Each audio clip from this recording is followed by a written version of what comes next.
Dewch i ni weddio. Diolch yn y ti unwaith eto ddew am y fraint o cael dod i'th di. Ni'n gofyn i ti drigarhau wrthym i ddod lawr ein plith. Arwain ni yn ein hyddoliad. Ni'n gofyn hyn oll trwy enw a ceiddiant ein harglwydd Iesu Grist. Amen. Croeso un gwasanaeth ar ôl yr oedfa fe fydd na baned drws nesaf yn y neuadd. Fy'n hoedfa nesaf pnawn Sul am 2:03. A'ch atgoffa am y cyfarfod gweddi misol ar y drydydd nos Iau o bob mis. Wrth i ni gymryd y casgliad gan i aros ar ein heistedd i ganu Emynau 57, y man y bof arglwydd mawr yn rhoi ei nefol hedd i lawr. 57.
Yn darlleniad o'r Efengyl yn ôl Mathew, y 7fed benod.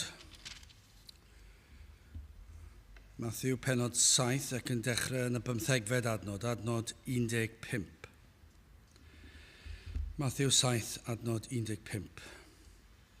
Ymogelwch rhag gau broffwydi, y rhai a ddeiant atoch yn gwisgoedd defaid, ond oedd i mewn bleiddiaid rheibus a dyn twy, wrth ei ffrwythau yr adnabyddwch hwynt, ac asgol rhai rawnwyn oddi ar ddrain neu ffigys oddi ar ysgall, felly pob pren da sydd yn dwy'n ffrwythau da, ond y pren drwg sydd yn dwy'n ffrwythau drwg. Ni ddichon pren da ddwy'n ffrwythau drwg, na phren drwg dwy'n ffrwythau da. Pob pren heb ddwy'n ffrwyth da a dorir i lawr ac a defnydd yn tân, oherwydd paham wrth ei ffrwythau yr adnabyddwch hwynt. Nid pob un sydd yn dywedyd wrthyf arglwydd a ddaw i mewn i deyrnas nefoedd, ond yr hwn sydd yn gwneithio'r ewyllus fy nhad yr hwn sydd yn y nefoedd. Llawer a ddywedant wrthyf yn y dydd hwnnw, arglwydd, ond i proffwydasom yn dy enw di, ac ond i fwriasom allan gythreiliaid yn dy enw di, ac ond i wneithom wirthiau lawer yn dy enw di. Ac yna'r addefaf wrthynt, nid adna bîm chwi erioed, ewch ymaith oddi wrthyf chwi weithredwyr anwiredd. Bydd y bendith Duw ar ei air sanctaidd Dduw. Gyrwch ni nawr droi at ein harglwydd mewn gweddi. Diolch yn i ti unwaith eto Dduw am y fraint o cael dod ger dyfron, yn dod o flaen dorseddfaint, yn dod yn gwybod bod na groeso, bod erbyniad gan hyn bod yn dod wedi'n gwisgo gorchuddion llwyr a pherffeithrwyd y fab a'n gwiredwr yr arglwydd Iesu Grist. Ac felly oherwydd yr hyn a wnaeth iddo fe dalu'r pris am ein rhyddid, iddo fe dyfodloni di ein mwyn ni, yn ein lle ni, ac i ni felly yn diolch i ti am y ffordd sydd wedi hagor ein bod yn gallu dod i'th bresenoldeb, yn dod fel dy blant, ac yn galw ar ein tad nefol i edrych arnom unwaith eto yn dy drigaredd. A byddi di'n gweld yn iawn i bresenoli dy hun mewn ffordd o ddiw nad ydym hyd yn hyn wedi brofi. I ni yn ddiolchgar am dy brесenoldeb, i ni yn ddiolchgar am dy holl fendithion tuag atom, ond o ddiw i ni yn gofyn am fwy, i ni'n gofyn i ni gael teimlo dy agos atrwy di, dy bresenoldeb di mewn ffordd arbennig, mewn ffordd yr wyt ti wedi dod i'n gwlad ni dros y blynyddoedd. Ond gymaint o amser wedi mynd bellach ac i ni'n gweddio byddi di yn dychwelyd i'n plith. Nad ydyn ni'n heiddi, nad ydyn ni yn galw arna ti ac yn pledio ath y di fel ag y dylse. Nad ydyn ni ar baich drom honno sydd yn profi o ddiw. Ein bod ni yn galw ar dy enw di ac yn dyheu i ti ddod lawr. Ein methiannau ni, ein diffyg ni, ein natur oeraidd ni mor aml. I ni dal o ddiw fel dy blant yn gofyn i ti'n helpu ni ac i'n tywys ni ar fan honno lle rwy ti am i fod. A byddi di yn trigarhau ac yn dod lawr i'n plith. Ac awn deimlo y dy bresenoldeb wrth i ni ganu dy glodiad, wrth i ni ddarllen dair, wrth i ni ystyried ffordd iach awdwriaeth. A byddi di yn cynhesu'n calonau. Ac o ddiw y bydd yr ymwybyddiaeth dy fod ti yma yn gorlifo i'r strydoedd gyfagos ac ar hyd a lled ein gwlad.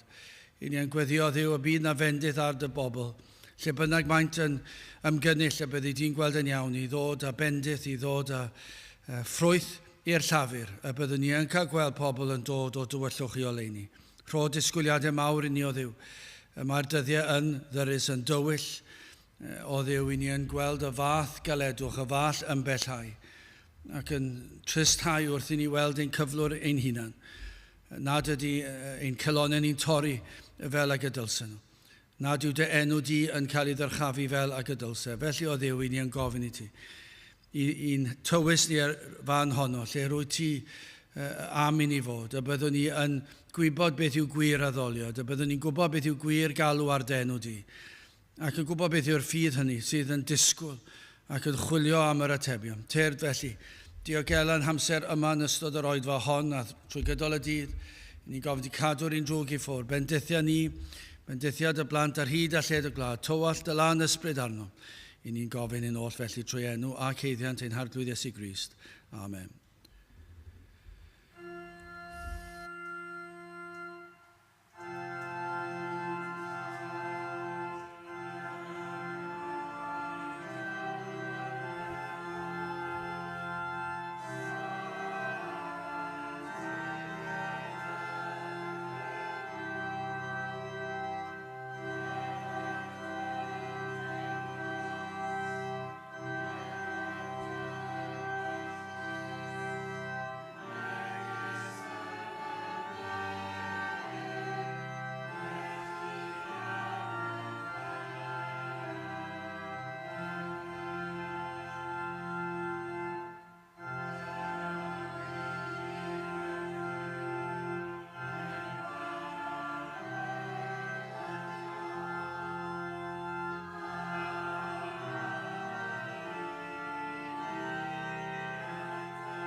Dewch ni ganu Emyn rhif 303. pam o pam bechadur cyndyn, pam y colli denaid drud. 303 gen i sefyll i'w chanu.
Dwi'n testyn o'r efengil o'r Mathew, y 7fed benod ac adnod 21. Mathew, penod 7, adnod 21.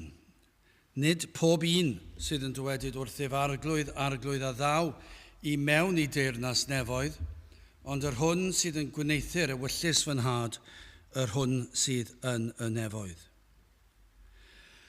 Nawr, yn sicr, mae yna ddigon o wybodaeth yng Nghaerdyw ar gyfer anghenion pob angen sydd ar ein henaid ni. Pob darn o wybodaeth sydd angen i ni ei gael, mae e yna. Mae popeth sydd yno ar gyfer iachawdwriaeth. Does dim byd wedi adael allan, does dim byd yn aneglur. Mae e gyd yno yn y Beibl, yng Nghaerdyw. Petai rhywun am ddarganfod beth yw y ffydd Gristnogol, yr unig beth sy'n rhaid iddyn nhw wneud yw i ddod i ddarllen Gaerdyw. Mae popeth sydd yn angenrheidiol yno. Does dim anhawster yno. Mae i gyd yno, o'r dechrau i'r diwedd. Fe roddodd Duw y cyfan mewn manylder ac eglurder cam wrth gam. Nawr, serch hyn, i ni'n byw mewn oes lle credu'r gallwn greu ein Duw ein hunan, neu ein crefydd ein hunan, neu yn fwy trist falle gallech chi ddadle, bod na gymaint o fersiynau o Gristnogaeth. Wrth gwrs, crefyddau'r byd, dydyn nhw ddim yn cydnabod Gaerdyw fel Gaerdyw. Un ffordd o gyrraedd ryw ddiw yw i grefyddau eraill. Ond, beth sydd yn drist iawn hefyd yw nifer o bobl sydd yn honni eu bod nhw'n Gristnogion neu yn dilyn y ffydd Gristnogol, ond gymaint o wahanol safbwynti. Ond mae e gyd yno yng Nghaerdydd, mae e gyd yn glir. Ni'n gweld dyn yn penderfynu sut Dduw mae e am ei addoli, sut y mae e am ddod ato, sut y mae e am fyw, ac yr holl gyfarwyddiadau. Mae'n wir i ddweud, mae mater o farn yn ôl y dyn modern yw y ffordd y dylsem addoli Duw, neu mater o farn yw beth yw Cristion, ac amrywiaeth anferthol bydde yna, ar beth fydde barn pobl o beth yw Cristnogol. Cyn belled bod yna ryw gydnabyddiaeth o enw Iesu Grist yn dod rhywle'n agos ato, yna does dim llawer o ots gan bobl. Ond yn syml yn yr adnod hon, mae e mor glir, ond yw e? Mae e i gyd yno, gellir dweud, mae'r efengil yma yn yr adnod hon, allan ni esbonio fe'n ddyfnach, ond mae e mor amlwg. Ac eto gyd, mae dyn mor ddall, ond ydyw yn dangos i chi. Y natur, mae'r Beibl yn disgrifio ni am natur ddyn y mae e'n ddall. Allwch chi ddim fod yn fwy clir na hyn. Nid pob un sydd yn dywedyd wrthyf arglwydd a ddaw i mewn i deyrnas nefoedd. Ond, a mae'n dweud wrthyn ni, pwy sydd yn mynd i fynd i deyrnas nefoedd? Ond, yr hwn sydd yn gwneithio'r ewyllus fy nhad, yr hwn sydd yn y nefoedd. Na mae hwnna'n ddigon clir, ond yw e? Ac mae unrhyw beth sydd yn dweud yn wahanol, yn ffals, yn gelwydd, yn dwyll. Ac yn anffodus, dyna'r mwyafrif llethol bellach sydd yn ceisio dweud, does dim ots beth ych chi'n credu, does dim ots cyn belled bod chi'n dweud eich bod chi'n credu rhywbeth, cyn belled bod na ryw broffes i'w gael. Does dim ots sut ych chi'n byw, mae'r ail rhan o'r adnod yn gwneud yn gwbl glir, mae ots sut ni'n byw. Wel, yn gyntaf, hoffwn ni edrych fel y penod gyntaf, y siarad yn unig. Yn ail, y siarad a gwneud, ac yn drydydd, derbyn a gwrthod. Wel, yn gyntaf, siarad yn unig. Adnod 21 eto, gwrandewch, mae'n bosib, ond yw ei fod yn siaradwr yn unig, proffeswr. Nid pob un, dyma'r hybydd, nid pob un sydd yn dywedyd wrthyf arglwydd a ddaw i mewn i deyrnas nefoedd. Ond yr hwn sydd yn gwneithio'r ewyllus fy nhad, yr hwn sydd yn y nefoedd. Hynny yw, nid yw pob un sydd yn proffesu bod yn Gristion yn Gristion.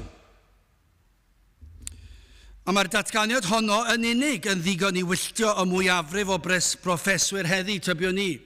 Ac y myd y crefyddol, y byd efengyledd gallech chi ddadle. Licen i wybod sut y mae'r byd efengyledd yn pregethu ar y bregeth hon, dwi ddim yn gwybod, dwi ddim yn siŵr. Bydd rhaid i fi falle trio cael gafel ar rhywbeth ar y we, rhyw neges sydd yn honni bod yn efengyledd, a gweld be maen nhw'n dweud am yr adnod hon. Falle dyna'r ymchwil dylen ni fod yn ei wneud. Achos dwi ddim yn siŵr bellach, beth yw'r farn? Achos maen nhw bron iawn yn fodron dweud, cyn belled bod chi'n dweud, dwi'n credu yn Iesu Grist. Cyn belled fy mod i'n dweud, fy mod i wedi dod ato, yna dwi'n Gristion. A tybiwn ni, mae adnod fel hon, peth nhw'n deall yr adnod, mae e'n gwylltio pobl. Mae e'n peri iddyn nhw i gorddi oddi mewn. Achos wedyn maen nhw'n meddwl, wel, i chi'n llym iawn. Chi'n neud i bobl feddwl nad ydyn nhw'n Gristnogion. Wel, wrth gwrs. Ond nid dyna beth ni fod i wneud. Ond nid dyna beth yw swydd y pregethwr. Os oes rhywun sydd ddim yn Gristion yn meddwl bod nhw'n Gristion, ond ni ddylen ni fod yn dweud wrthyn nhw, a ydych chi wedi deall beth yw gwir Gristnogaeth, achos mae'r adnod yma wir yn bwysig, nid pob un sydd yn dywedyd wrthyf arglwydd a ddaw i mewn i deyrnas nefoedd. Nid pob un sydd yn dweud hynny, sydd yn mynd i fynd i'r nefoedd, mae'n dychryn chi, ond yw e? Mae'n mor bwysig, mae'n mor frawychus, ond nid ydyn ni'n hysgwyd ni bob tro ni'n ei darllen. Sut ych chi'n teimlo pan chi'n darllen yr adnod yna? Dwi dal. Mae'n rhoi rhyw ysgytwad bob tro dwi'n darllen y geiriau. Mae'n siglo chi. Mae'n neud i chi chwilio'ch calon, mae'n neud i chi feddwl, o ddiw groslon, fel mae Pantycelyn yn dweud, dweud y fod yn eiddo i mi, mewn llythrenau eglur clir. Nid bod ni'n mynd o gwmpas yn amau ein llachawdwriaeth ni, ein credu, ein ffydd ni, ond mae yna le ar chwilio, ond oes, mae yna le i ofyn, o ddiw, gna'n siŵr, gad i fi fod yn sicr nad ydw i'n un o'r rhain sydd dim ond yn dweud arglwydd, o, dwi wedi dod at Grist, dwi wedi gwneud proffes, a popeth yn iawn, fyddai yn y nefoedd. Mae'n siglo rhywun.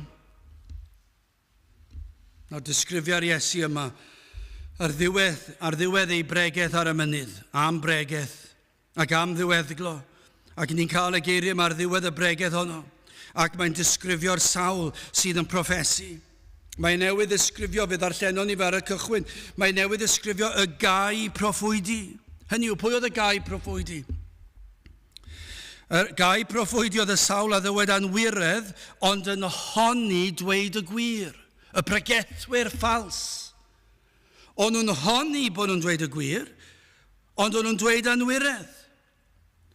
Ac yn sicr, mae'r Iesu ni disgrifio nhw fel gai proffwydi. Ni fydd rheina yn mynd i'r nefoedd. Maen nhw'n gai proffwydi, maen nhw'n dysgu celwydd.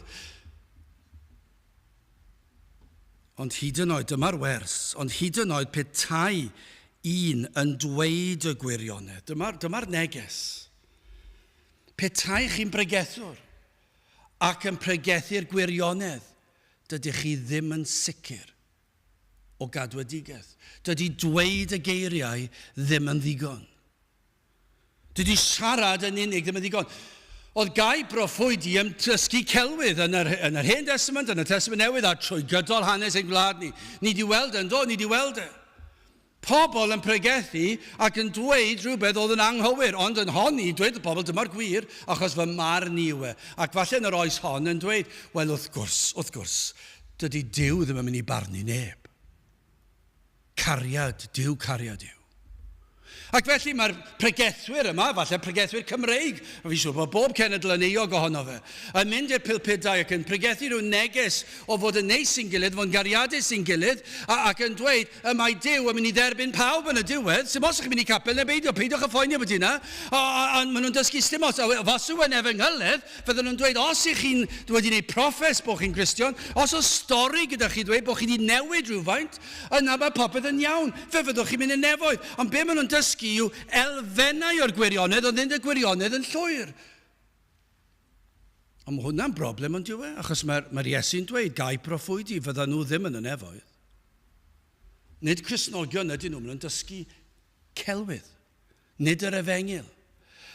Ond y neges fan hyn yw, petai chi'n cael gai proffwyd, yn dod i'r pulpit ac yn pregethu gair am air, pregeth Dr. Martin Lloyd-Jones neu Spurgeon, ac yn dweud mor uniongred, yn pregeth gwych, gallech chi ddim cael gwell, a maen nhw'n llawn sel a brwdfrydedd yn pregethu hi. Ond dim ond geiriau yw e, dwi ddim yn ddigon. Mae dal yn ffals, maen nhw dal yn gai proffwydi.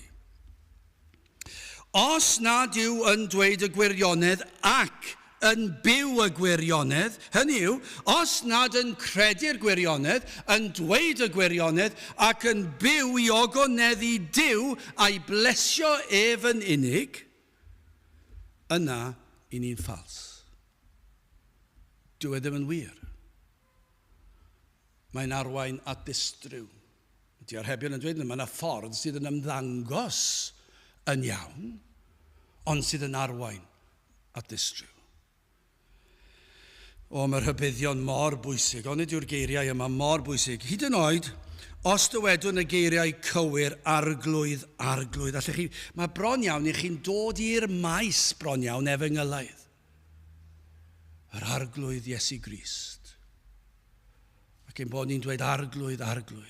Ac falle mewn oedfa, canu rhyw ganeuon, yn aml iawn falle byr, hyd nos yma'n capeli lle mae'r emynau go iawn yn cael ei canu.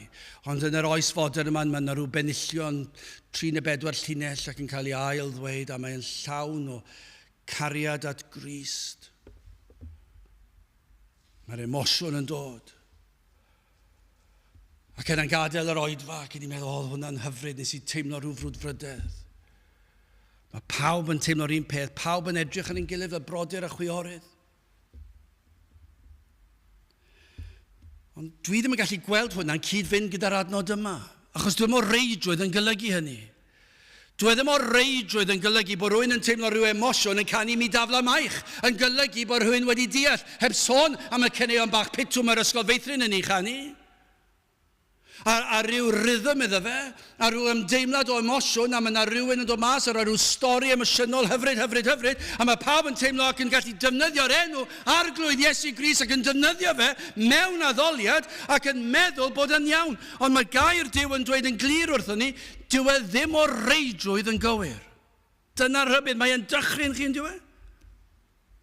Credwch i fi, mae'n nychryn i, mae'n dychryn i baratoi pregeth yma. Heb sôn am goffod pregethu ddi, a eistedd a gwrando yna fe, mae'n rybydd. Be mae'n dweud wrthyn ni, gallwn ni fod wedi sefyll dros y pethau cywir hyd yn oed. Yn ôl hyn a ddywed Crist. Fe allwn ni fod yn grefyddol iawn. Wel, wrth gwrs, mae hwnna'n amlwg yn diwedd, achos os ych chi'n dweud arglwydd. Os ych chi'n ynganu'r geiriau yna, mae'r rhaid eich bod chi'n grefyddol. Dyw'r byd ddim yn mynd i ddweud arglwydd, ar wahân i regi. Y rhybydd yw, fe allwn ni fod yn uniongred, gallwn ni fod wedi ein bedyddio, gallwn ni fod wedi ein derbyn i aelodaeth yr eglwys, a gall rai bregethu gair Duw hyd yn oed, os ewch chi chydig o nodau nôl, gallwn arwain cymanfaoedd canu. Allwch chi dychmygu'r peth? Dychmygwch ar adeilad bydd yn hyfryd bydde. Petai'r lle mewn llawn a bydd yn hyfryd, petai nhw'n canu ein Emynau Cymraeg ni. Codi'r to. A gallwn ni fod fan hyn yn arwain. Yn gwisgo siwt siwr o fod ydy hyn, bydden nhw ddim yn gwisgo siwt, bydden nhw'n gwisgo rhyw jeans a Crys T arwain mwyn dangos bod ni'n uniaethu ar bobl, y werin bobl. Ond nid yw fel gwleidyddion heddi. Tra cyrraedd y bobl, beth am i ni wisgo fel nhw? Ond nid dyna sut mae gwleidyddion yn meddwl dyna sut i ennill pobl ar un fath a pobl crefyddol arweinwyr yn meddwl, ond dwi ddim yn siŵr fel bydden nhw'n arwain i cymanfaoedd y bellach, mae'n dibynnu ar pa fath o bobl maen nhw'n cael mewn, a pa fath o ganeuon maen nhw'n canu. Ond allwch chi ddychmygu, y to yn canu, yr emynau hyfryd Cymreig yma, a chi'n meddwl beth allwch chi fod fyna fel y prif berson yn gwybod eich emynau, a gallu darllen nhw'n bant heb hyd yn oed edrych ar y geiriau. Chi'n gwybod nhw, maen nhw yn y cof, chi wedi cael eich magu yn canu nhw. Allen ni fe ymlaen, ond mae'r rhestr ganddo ni fan hyn. Dyma i chi rhestr, adnod 22. Dim dim ond y crefyddol, y rhai sydd wedi bedyddio fel plant neu oedolion, dim dim ond y rhai sydd wedi cael ei derbyn yn aelodau i'r eglwys. Mae'r un i gyd yn math o bethau gallai'r hyn fod, ond mae'n mynd ymlaen adnod 22. Arglwydd, oni froffwyd dasom yn dy enw di. Be mae Iesu Grist yn dweud, fe allwch chi fod wedi proffwydo yn fy enw i.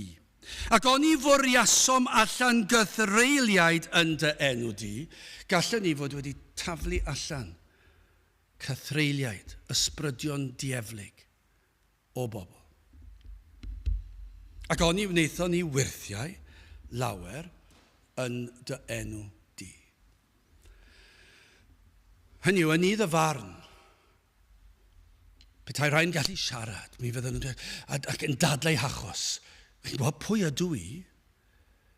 O'n i'n bregethwr. Ges i fy mydyddio. Des i'n aelod. Arweinies i cyfarfodydd mawr iawn. Fe nes i broffwydo yn dy enw di. Fe nes i daflu allan cythreiliaid yn dy enw di. Fe nes i wirthiau yn dy enw di. Fe nath bobl gwella falle. Roedden nhw'n sal. A falle gwella. Neu beth bynnag yw'r gwirthiau. Gallwn nhw fod yn pethau rhyfeddol.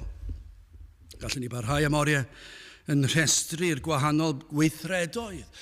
Yr ymfalchia dyn yn ddynt. Ond yr hyn sydd yn wir amdanyn nhw, cewn ni fe yn 2 Timotheus 3:5, a chanddynt rith ddiwioldeb, rhyw fath o ddiwioldeb, eithir wedi gwadu ei grym hi. Maen nhw'n ymddangos, ond yn gwadu'r grym. Dwi e ddim yn real. Does dim arwyddion o fywyd ysbrydol yno. Allanol yn llwyr yw'r broffes. Yr hyn a welwn yw ymddiried yn llwyr yn ei hymdrechion ei hunan. I chi'n gweld yn syth, mae'r clychau larwm yn canu yn syth. Achos be maen nhw'n wneud yw cyfiawnhau ei hunan. Wyt ti'n gwybod be dwi wedi wneud? Wyt ti'n gwybod ble dwi wedi bod? Wyt ti'n gwybod pwy ydw i? Wyt ti'n gwybod beth oedd ym mhroffes i? Dwi wedi wneud hyn ar llall, a mae yna rhestr hir yn dod. Maen nhw'n byw i'r hunan. Dyna beth sydd fan hyn. Sylwch, arglwydd yn unig a ddywedant. Nid ydynt yn dweud fy arglwydd. Yn y dydd ofnadw hwnnw. Dydy'r rhain, a fyddan nhw ddim, yn gallu gweld yr arglwydd Iesu Grist a dweud fy arglwydd. Roedd nhw'n gallu dweud arglwydd. Roedd na ryw wall na'n doedd. Diffyg dealltwriaeth, diffyg profiad. Maen nhw'n rhestru ymdrechion nhw, yr hyn a wnaethon nhw'n unig. Nawr, nid oes cyfeiriad at yr hyn a wnaeth Crist drostyn. Dyma be byddwch chi'n disgwyl yn y dydd ofnadw hwnnw. Yw hyn, byddwch chi ddim yn dweud, nes i wneud hyn arglwydd, nes i wneud hyn arglwydd. Yn dy enw di nes i wneud gwirthiau. Na, beth byddwch chi'n disgwyl dweud yw hyn, buos di farw drostai. Dyna beth chi'n disgwyl. Chi'n mynd i restru beth chi wedi wneud. Chi'n mynd i restru be nath hwn, be nath yr arglwydd Iesu Grist. Dyna beth ddyle fod yno. Mae hwn wedi marw drostai. Mae wedi cymryd fy nghosbi arno fe hunan. Mae e wedi dioddef drostai. Fe lifodd ei waed fe wisgodd ei goron ddrain. Mae e wedi talu'r pris am fachubiaeth. Yr honna, y sawl a ddisgrifir yma ei bod yn ddilynwyr o Grist, maent yn byw i'w hunan. Hwy yw arglwyddi ei bywydau. Dyna'r broblem sydd fan hyn. Nhw yw'r arglwydd ar ei bywydau, nid yr arglwydd Iesu Grist. Nhw sy'n penderfynu pa lwybr yw ddilyn. Be mae'n disgrifio fan hyn yw proffes yn unig sydd yma. A maen nhw wedi bathu ar y termau. Maen nhw wedi derbyn y termau. Maen nhw'n defnyddio'r termau. A dyna mor bell mae'n mynd. Dwi'n mynd yn bellach. Dwi ddim yn gallu mynd yn bellach. Mae yna ryw eirfa gyda nhw. Mae yna ryw newid wedi bod. Gymaint o newid o rhai yn gallu proffwydo. Oedd rhai yn honni bod nhw wedi gallu dweud beth oedd yn mynd i ddigwydd. Ac yn aml iawn yr oedd hwn yn dwyll llwyr. Wrth gwrs, ni'n gwybod y gall yr un drwg dod a'r bwerau dieflig yn gallu peri rhai pethau digwydd. Wrth gwrs, mae hwnna'n gallu bod yn aml iawn twyll yw hefyd. Ond yr hyn ni'n gwybod yw e ddim o Grist. Achos diwedd y gan yw hyn. Y mae'r rhain sydd wedi dweud arglwydd wedi creu ei safonau hunan. I hathrawiaeth ei hunan. Derbyn llawer o'r geirfa beiblaidd efallai, ond yn sicr dydyn nhw ddim eisiau'r arglwydd fel ei harglwydd. Maen nhw am yr arglwydd fel un arglwydd o lawer. Maen nhw am yr yswiriant ysbrydol yma. Dyma rhybydd, mae'n dychryn chi o'n diwedd. Mae'n neud i ni chwilio'n calonau ble ni'n sefyll. Wel, gydewch i ni symud ymlaen yn ail, siarad a gwneud. Yn sicr, mae rhaid cael y broffes.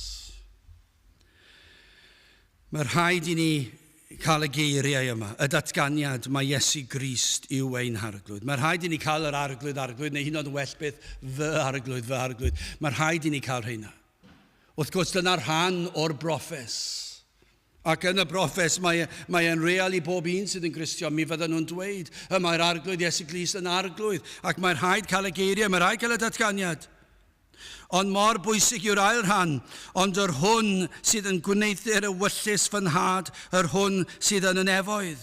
Dyna i chi mae'n dweud wrthoch chi'n glir. Mae rhaid mynd ymlaen at diwedd yr adnod. Mae rhaid gweld y ffrwyth. Mae rhaid cael y broffes, ond mae rhaid i'r broffes fod yn iawn. Mae rhaid fod yn uniongred. Sym rhaid i chi fod yn cael doethuriaeth, neu fod yn rhyw gradd, sawl gradd ar ddiwynyddiaeth. Sym rhaid chi gael hynny, ond mi fyddwch chi'n gallu dweud ac yn deall yr efengil yn syml fod Iesu Grist yn fab Duw, a'i fod e wedi dod i'r byd yma i ddelio am pechod, a'i fod e wedi gosbi yn fy lle fi. a'i fod wedi atgyfodi ar y trydydd dydd. Wrth gwrs, mae yna bethau sy'n rhaid i ni ddatgan, ond dyma beth sydd yn dangos bod yn wir ein bod ni'n gwneithu'r ewyllus fy nhad o'r hwn sydd yn y nefoedd. Dyna'r rhai sy'n mynd yn nefoedd. Yn bod ni'n rhai sydd yn dilyn ewyllus y tad, ym mhob ffordd, ym mhob mater. Yn gyntaf, ein bod wedi dod at droed y groes. Beth yw ewyllus y tad?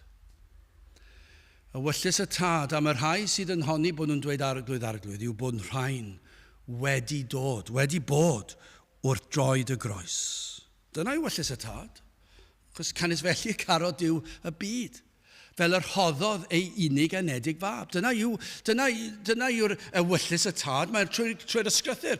Ond mae adnodau diri yn dangos i ni. Ewyllus y tad oedd i'r mab ddod i'r byd. I ddelio am pechod.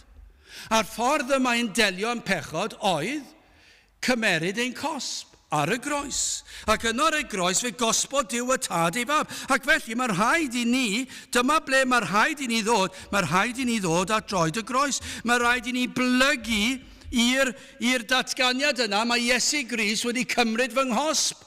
Fod y tad yn flin. A phechod, bod yn cosbi pechod. A fod y gosb yn dragwyddol. Ond fod Iesu Grist wedi cymryd y gosb. Dyna ewyllus y tad.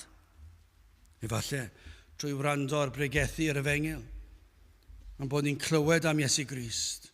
A clywed am ei enedigedd wirthiol. Ac yna'n clywed am ei fywyd perffaith. Ac yn clywed iddo garlamu tuag at Bryn Calfariau, iddo gael ei groesoelio. Ac yno ar y groes iddo roed ei fywyd yn fy lle fi, fel na fydd rhaid i fi cael fy nghosbi. Ac i'r tad ei gosbi fe. Ac felly trwy waith dwyfol, gwaith yr ysbryd glân, y mae yn ein tywys ni at droed y groes. Ac yno, dyma ewyllus y tad, ein bod ni'n edifarhau.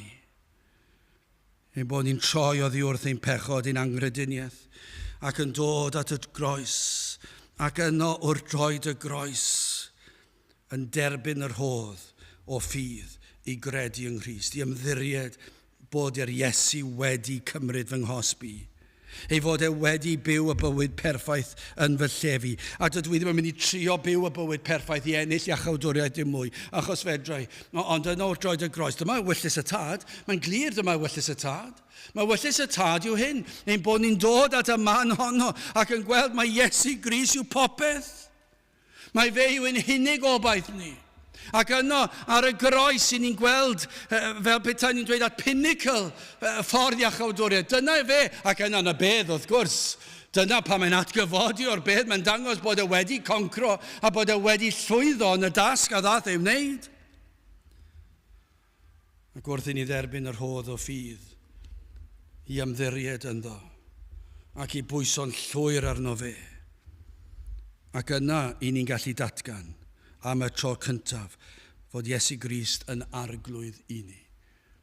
Ei fod ef yn arglwydd Iesu Grist.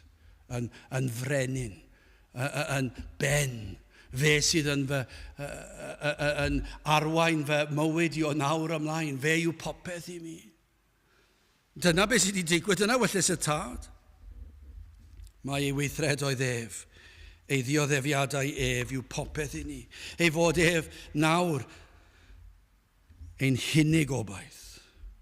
A bob dydd wrth i ni ddeffro, ein bod ni yn ystyried hyn, fy unig obaith yw'r arglwydd Iesu Grist. Ac dwi am fyw i'w ogoneddu fe. Dyna yw Cristnogaeth i chi. Wrth i ni noswylo, bod ni'n dweud ef yw fy unig obaith am iachawdwriaeth, am fywyd tragwyddol. Does dim sail arall gen i. Ac yna dwi am fynd i gysgu a deffro yn y bore.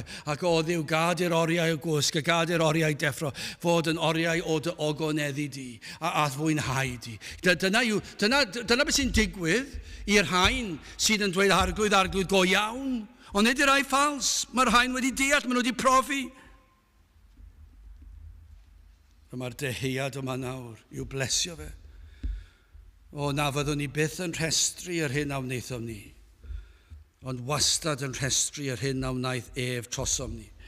Ein bod ni nawr am ei fwynhau i fyw bywyd diwiol, i fyw bywyd sanctaidd yn ofalus. Dyma'r Cristion. Dyma'r Cristion, dyma beth yw ewyllus y tad.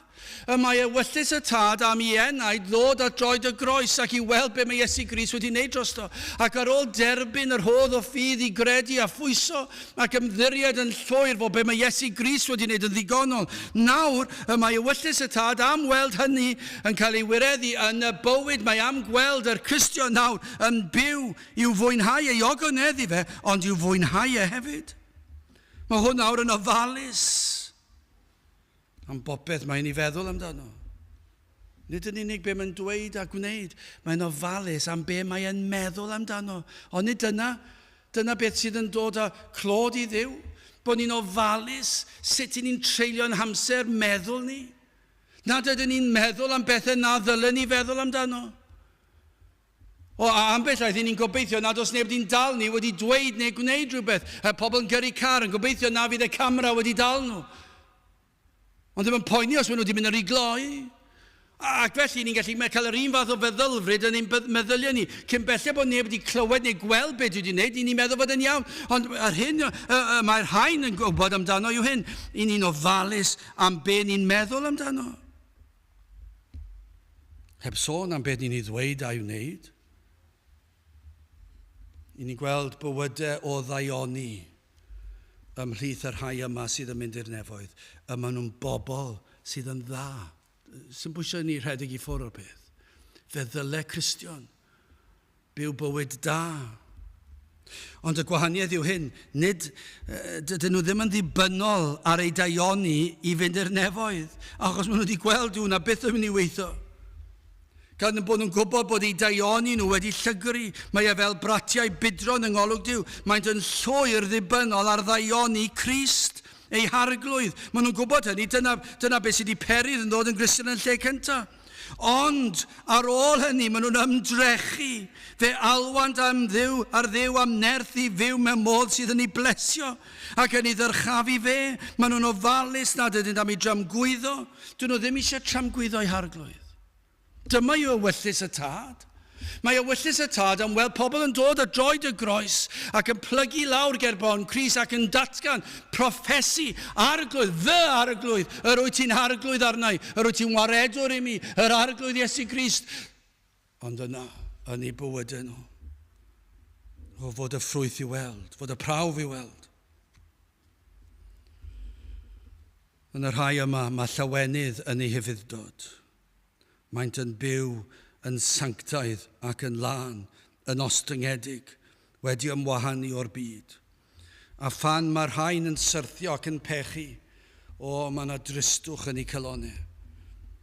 Ceir ynddynt y broffes, y siarad yn sicr, y dweud, y datgan mae Crist yw ei harglwydd, ond hefyd ceir y gwneud. Mae'r ddoi yna. Mae'r ddoi yna, mae'n gorfod bod yna, achos dyna yw ewyllus y tad. Petai Duw y tad wedi dweud, cyn bellai bod chi'n dweud arglwydd, cyn bellai bod chi'n dweud bod chi'n Gristion, popeth yn iawn. Ond dwi ddim na.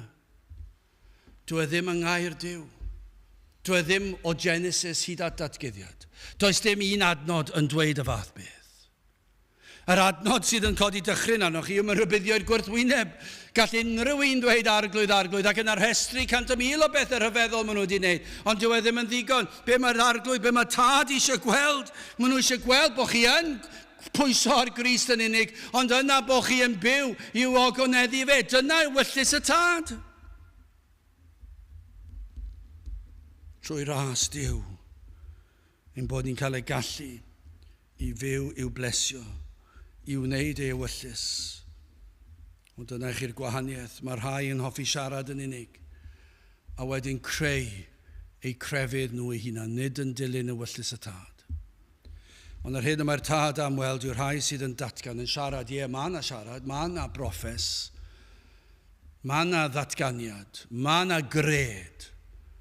Mae yna ddisgrifiad o'r hyn sydd wedi digwydd. Mae yna ddisgrifiad o'r hyn I ni honni ei gredu, bod ni'n credu yn yr arglwydd Iesu Grist. Ond mae yna wneud hefyd. Rhaid I ni weld y ddau gyda'i gilydd, achos dyna'r ffordd. Mae'r gair Duw yn llawn ono fe. Wel, gadewch I ni orffen yn drydydd, derbyn a gwrthod. Na I ddarllen y dair adnod. Nid pob un sydd yn dywedyd wrthef arglwydd a ddaw I mewn I deyrnas nefoedd. Ond A mae am ond yw hwnna. Ond yr hwn sydd yn gwneithio'r ewyllus y tad, yr hwn sydd yn y nefoedd, llawer a ddywedant wrthyf yn y dydd hwnnw, arglwydd, oni proffwydasom yn dy enw di, ac oni fwriasom allan gythreiliaid yn dy enw di, ac oni wneud am wirthiau lawer yn dy enw di. Gwrandewch o'r hwn. Ac yna yr addefaf wrthynt. Nid adna bîm chwi erioed. Ewch ymaith oddi wrthyf, chwi weithredwyr anwiredd. Pobl crefyddol. Pobl sydd wedi proffwydo. Taflu allan cythreiliaid. Dyna chi rhestr. Ac mae'n dweud, chwi weithredwyr anwiredd, ewch ymaith. A dych am wybod pwy bydd yn mynd i'r nefoedd te? Wel, mae'n ddigon eglur yma'n diwe. Dyna chi gwestiwn, beth chi'n gofyn? Ni'n siŵr bydd y rhai eisiau gwybod hynny. Pwy sydd yn mynd i fynd i'r nefoedd? Pwy fydd y rhai fydd yn y nefoedd ar ddiwedd amser, allech chi ddweud? Petai ni'n dod at y diwedd nawr, a rhai sydd yn y nefoedd nawr? Pwy yw'r rhai sydd yn y nefoedd? A petai rwy'n am wybod hynny, mae'r ateb yma. Yn sicr, mae'n ddigon eglur, yn sicr nid proffeswyr yn unig. Nid yr rhai sydd yn dweud y geiriau, ond yn byw i'w hunan, yn fydol, yn dilyn pleserau y byd a chwant y cnawd. Na, y sawl sydd yn gwneud y wyllus y tad, sydd yn pwyso ar fywyd y marwolaeth Crist, ni'n gwybod, ac ef yn unig, am ddarlun. Mae'n ddisgrifiad o'r deialog ar ddydd o farn yn diwe. Y ffaith bod y proffeswyr ffals yma yn dadlau ei hachos, ond nid yw yn dangos ei bod yn gwybod yn barod mae ofer yw ei pledio. Mae'r ffaith bod nhw yn awr yn ymwybodol, yno'n sefyll ger bron, neu creawdwr. A maen nhw'n gwybod bod nhw wedi condemnio'n barod, rhai yno'n barod. Ac felly, fel y darlun yr Hen Testament, mae'r sgrifen ar y mur. Roedden nhw'n gwybod bod condemniad yno, roedden nhw'n gwybod, ond maen nhw'n meddwl beth arall allwn ni wneud. Ac falle yn y dydd yna, falle maen nhw'n sefyll lan yn dweud, ond, fe nes i ddweud arglwydd, nes i'r capel, ond yn yr ysgol Sul. Nes i ddysgu yn yr ysgol Sul, fe nes i bregethu hyd yn oed, fe gymeres i gymyn, ges i fy mydyddio, ac pawb yn dweud bod fy mroffes i'n iawn, ac o ddiw, rhaid i ti fy nerbyn i, fe nes i wirthiau, fe nes i daflu allan cythreiliad. Allech chi fynd wir, am amser hir, a rhestr hir faith, o pethau mawr iawn a rhyfeddodau. Ond roedd rhain yn gwybod ei bod o dan condemniad. A'i bod yn golledig, ond yn ymdrechu, perswadio falle, un cyfle arall, yn meddwl beth allwn ni drio perswadio. Hyn a wyddo mor aml, yr honiad o wneud gweithred rhyfeddol, mor aml yn cael ei brofi fod yn fethiant yn twyll, ond fe alle fod o'r un drwg ei hun.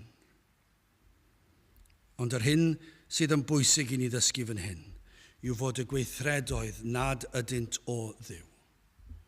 Nid Duw sydd yn cael y clod. Y maen nhw'n gwneud y gweithredoedd mwyn cael sylw eu hunan. Dychmygwch y beth. Dysgu gwers gysgo Sul efallai. A bod yna sel yna, ond o sel yna yw, ti'n dda yn dysgu'r gwers gysgo Sul. Rhoi tracti allan. Ti'n dda yn gallu rhoi tracti allan. Cofio ti'n dod yn aelod. Rhywbeth arbennig. A mae yna rhyw restri o'r holl bethau ni wedi wneud. Os nad ydynt yn gogoneddu Duw. Os nad ydy'r broffes yn pwyso'n llwyr ar Grist. Os nad ydyn ni yn dilyn y wyllus y tad. Ac yn ildioedd ac yn plygu wairau ac yn gofyn o Dduw graslon dangos i mi'r ffordd. Dwi'n gwybod fy mod i'n cael fy nhemptio i ddilyn y ffordd y byd, ond o Dduw dangos i mi a yw honno'n ffordd anghywir. Rho atgasedd i mi tuag at bechod, at falchder. Am gondemniad, ac yna yr addefaf wrthynt. nid adna bîm chwi erioed. Ewch ymaith oddi wrthyf, chwi weithredwyr anwirydd. Pan dywed yr arglwydd, nid adna bîm chwi, dyw e ddim yn dweud nad yw erioed wedi gweld ac nad yw yn gwybod dim amdanynt, achos mae hwnna'n amhosib. Pan mae'n dweud nid adna bîm chwi, dyw e ddim yn golygu hynny. Gan fod yr arglwydd, gan fod y tad, yr mab a'r ysbryd glân, maen nhw'n holl alluog, yn holl wybodus, maen nhw'n bresennol ym mhob man, maen nhw'n gwybod popeth amdano ni, maen nhw'n gwybod am bob un pechod, bob un cymhelliad. Yr hyn mae hwnna'n golygu nid adna bîm chwi yw hyn, nid yw yn adnabod ni fel un o'i ddefaid, yn un o'i bobl, yn un o'i blant, dydych chi ddim yn eiddo i mi. Dydw i ddim yn adnabod chi fel fy mherthynas i, fel fy mhlentyn i. Fel un y bîm farw drostynt, dyna be mae'n ei olygu. Hynny yw, ni chafodd berthynas ar sawl o ddywed arglwydd yn unig.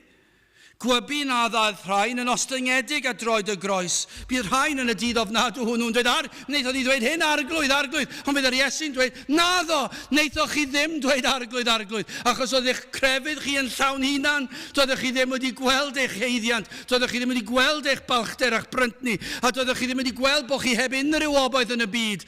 Deithoch chi ddim a droed y groes, deithoch chi ddim pwyso'r Grist yn unig. Ac felly nid adna bîm chwi erioed. Chi ddim wedi bod ar droed y groes. Roeddech chi'n chwarae o gwmpas y lle, chwarae crefydd, ond nid Iesu Grist oedd popeth i chi. Ni wnaethoch chi edifarhau o'ch pechod. Ni wnaethoch chi gyffesu'ch pechod. Ni wnaethoch chi bwyso arna fi yn llwyr ac yn unig. Ac felly fe ddywed y geiriau yma, yna yr addefaf wrthynt, nid adna bîm chwi erioed. Ewch ymaith oddi wrthyf, chwi weithredwyr anwirydd. Ond am gysur i'r Cristion, yn y dydd hwnnw, fe ddaw Crist, a fydd e'n nabod ni. Fydd e'n dweud, y mae hwn, fi'n cofio, yr oedd e'n dod ar ei luniau a droed y groes. Roedd na ddagrau yn ei lyged. Roedd na faich drom oedd y pryn yn gallu dod at droed y groes. A fe nath e lusgo droed y groes ac oedd e'n cysau'r baich. Mae roedd am cael gwared ar y faich, ond ddim yn gallu cael gwared ar y faich. Oedd e mor drwm, oedd e mor afiach, oedd e'n brifo gymaint. Roedd e dan ei iogrwydd fel mynyddoedd byd, a fydd yr Iesu, fi'n cofio fe'n dod, ac wrth i mi ymestyn lawr at y baich, mae dynnu fe, a'i hoelio fe arna fi fe hun ar y groes. Fe gododd e, fe gredodd e, fe gafodd e'r hodd o ffydd gen i gredu fe mod i wedi delio a'i bechod e, unwaith ac am byth, ac fe da llawenydd yr efengil, llifo trwy hwn, dwi'n cofio y dagrau yn sychu lan ar wen, ar llawenydd, ac fe ymunodd yn y cor o canu clodydd i'r arglwydd Iesu Grist, ond nid yn unig y canu. Mae hwn wedi byw yn diolch i mi, gweddill i fywyd. Mae yna adegau, mae hwn wedi methu, oes. Mae yna adegau, mae hwn wedi amau, mae adegau, mae hwn wedi crwydro, ond yr oedd gogwydd ei fywyd tuag ata fi i ogoneddu Duw, roedd e'n mwynhau fy mhresenoldeb i. Mae hwn yn un o fy nefaid i, dwi'n nabod e. Mae e'n nabod fy llais i, a dwi'n nabod e. Mae'n un o fy mhlant i. Dros hwn fies weidi. Dyna be fydd Iesu Grist yn dweud. Bies i farw dros hwn. Gymeres i gosbe am bob un o'i bechodau. Dwi'n gwybod pob un o'i bechodau fe. Dwi'n gwybod nhw i'r manylun mwyaf manwl.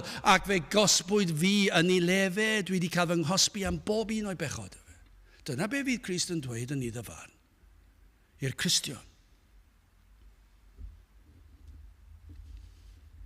Felly gael ofyn ble ydych chi arni. A ydych chi yn dilyn rhyw grefydd, rhyw athroniaeth eich hunan. A ydych yn ymdrechu i wneud gweithredoedd fyddwch yn ei restru rhyw ddydd. Ac yn gobeithio fod e'n ddigon da. Ond y mae Duw wedi dweud wrthyn ni, pwy fydd yn y nefoedd. Mae wedi dweud yn glir, nid y proffeswyr yn unig, ond yr rhai sydd wedi pwyso'r Grist ac fod Crist yn arglwydd iddynt, ond ei bod wedi byw i fy ogoneddu fi, i wneud fy wyllus i, ac ymdrechu i fyw yn sanctaidd ac yn bir ac yn lan. A Iesu Grist yw eich unig obaith, a Iesu Grist yw eich arglwydd. Os ddim, yna dewch ato. Pwyswch arno. Achos dyma'r ffordd. Os ych chi eisiau gwybod beth yw Cristnogaeth, yna mae'r ateb fan hyn. Mae'r ateb yma yn adnod 21. Nid pob un sydd yn dywedyd wrth ef arglwydd a ddaw i mewn i deyrnas nefoedd, ni'n gwybod hynny, ond mae angen i ni cael proffes. Ond yr hwn sydd yn gwneithur y wyllus fy nhad, yr hwn sydd yn y nefoedd. Gadewch i ni weddio. O Dduw, i ni yn diolch i ti, dy fod yn Dduw sydd yn llawn trigaredd, dy fod wedi rhoi i ni dy air, a fod popeth angen rheidiol ar gyfer ein hiachawdwriaeth yn dy air. Dy fod wedi dangos i ni beth yw Cristnogaeth, dy fod wedi dangos i ni beth yw gwir ffydd, a beth yw gwir broffes. Dy fod wedi dangos i ni beth yw dy wyllus di. O Dduw, helpa ni felly, i ni wybod, dwed y fod yn eiddo i mi mewn llythrennau eglur clir. O Dduw, gad i rai, hyd yn oed heddi, i ddod a droed y groes, trwy dy ras, ac iddynt fedru wneud y broffes, fy arglwydd Iesu Grist, ond hefyd o Dduw, y bydd hyn i weld yn ei bywydau, yn byw i dogoneddu di a fwynhau am byth. Ter ddim plith, i ni'n gofyn hyn o trwy enw a ceiddiant yn harglwydd Iesu Grist. Amen. A gadewch ni orffen i'n gwasanaeth drwy ganu'r emyn o llefara, 205 o llefara a ddyfwyn Iesu, mae dy eiriau fel y gwyn. Doeddwn ni'n sylweddoli mai hon oedd yr emyn i orffen ar drydydd bennill.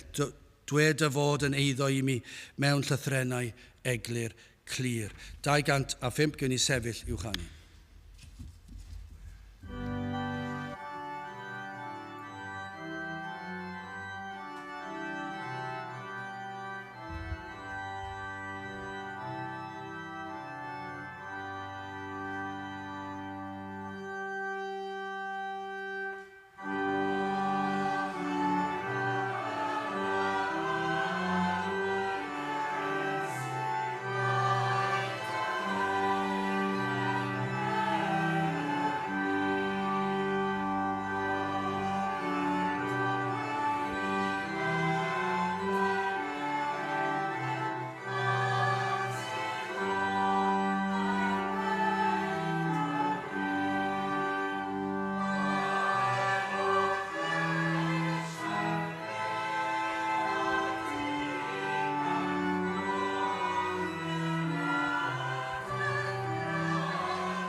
A nawr bydde di ras ein harglwydd Iesu Grist, a chariad Duw a chymdeithas yr ysbryd glân fod gyda chwi oll hyd byth.